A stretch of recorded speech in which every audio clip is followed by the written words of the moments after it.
Le père Picard est un personnage important et méconnu de Saint-Gervasy. De lui, il ne reste qu'une plaque apposée sur sa maison de naissance. Son œuvre néanmoins a eu une postérité dans le domaine de l'éducation et du monachisme. François Picard est né le 1er octobre 1831 à Saint-Gervasy, d'Auguste Picard et d'Élisabeth Grégoire. Dès 8 ans, il confie au curé de la paroisse, l'abbé Gédéon Mittier, son désir de devenir prêtre et missionnaire. Après les premiers enseignements de l'abbé Mittier, ses parents vont l'envoyer étudier en pension à Nîmes. À 13 ans, il entre au collège de l'Assomption à Nîmes, dirigé alors par le père d'Alzon. Bachelier en 1850, il entre au noviciat tout en exerçant les fonctions de surveillant. Il prononce ses vœux perpétuels entre les mains du père d'Alzon à Noël 1852. Puis il est envoyé à Rome pour faire ses études de théologie, 1855-1857. Il y est ordonné prêtre le 25 mai 1856. À partir de 1857, il connaît la vie itinérante de la première Assomption en voie d'organisation. Maître des novices à Auteuil et aumônier des religieuses de l'Assomption. Puis directeur et supérieur du petit groupe d'assomptionnistes à Rethel, dans les Ardennes, en 1858. En mai 1862, avec quelques religieux, il s'installe dans la nouvelle communauté de la rue François Ier à Paris. Sous son impulsion, la petite chapelle devient un centre actif de rayonnement spirituel. Retraite, prédication, association de prière. En 1871, aumônier volontaire sur les champs de bataille autour de la capitale, il figure sur la liste des proscrits de la commune. En 1872, il crée, avec mère Marie-Eugénie de Jésus, l'association Notre-Dame de Salut, avec, dès 1873, les pèlerinages d'abord à la Salette, puis à Rome et enfin à Lourdes. Le but de l'association est l'organisation et l'animation de pèlerinages, le soutien et la diffusion de la presse chrétienne, l'aide à des œuvres paroissiales et sociales, l'aide aux religieux, religieuses, communautés, œuvres et missions de l'Assomption. À la mort du père d'Alzon, déjà vicaire général, il est élu supérieur général le 25 novembre 1880 à Nîmes. C'est lui qui donne à la congrégation son véritable développement, en touchant les masses et l'opinion publique par des actions de grande envergure.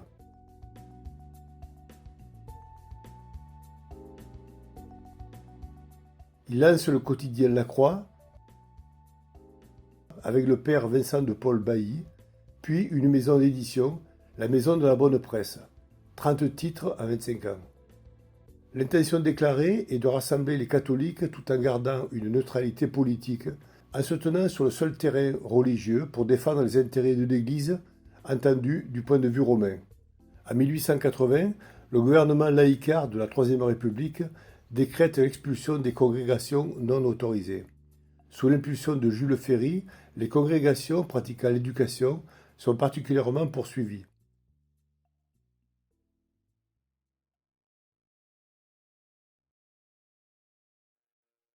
Après les expulsions, le père François Picard séjourne souvent en Belgique, visite les missions d'Orient et s'arrête parfois à Paris. Le noviciat part en Espagne, des religieux sont envoyés au Chili en 1890. La mission d'Orient est également renforcée. Il fait sien les principes du pape sur l'unité des chrétiens, encourage les religieux à apprendre les langues, à étudier la liturgie, la théologie et l'histoire orientale. C'est lors d'un de ses voyages en Espagne qu'il est victime d'un accident de charrette. Le cheval s'étant emballé, il est projeté sous les roues. Tout le reste de sa vie, il restera handicapé.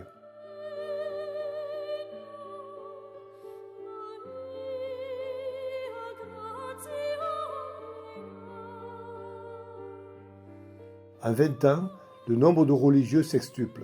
151 en 1886, 181 en 92, 380 en 98. Chaque année, plusieurs fondations de communautés et d'œuvres sont enregistrées, surtout en Orient, Bulgarie, Turquie européenne et Asie.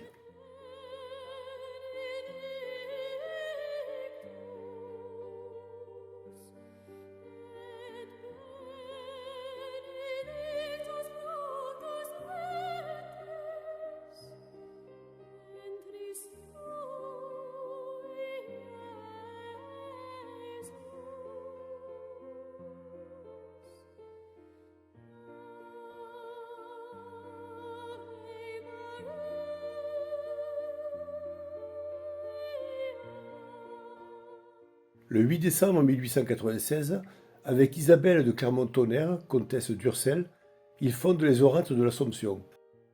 En 1900, le gouvernement radical intente des procès contre les congrégations qui, peu à peu, depuis les expulsions de 1880, avaient repris de la vigueur et retrouvé leurs locaux de culte et d'éducation. L'Assomption, qui excelle dans ses activités apostoliques, est aussi victime de ses succès et parfois de ses excès. L'esprit offensif de ces religieux, moines apôtres, l'allure anti-républicaine et conservatrice des positions de la Croix, l'hostilité du pouvoir politique radical anticlérical aiguillonné par la franc-maçonnerie, n'évitent pas à l'Assomption un procès public, le procès des 12. Le procès se terminera par un verdict de seulement 16 francs d'amende pour les 12 prévenus, mais aussi, c'était le but recherché, la dissolution de la congrégation.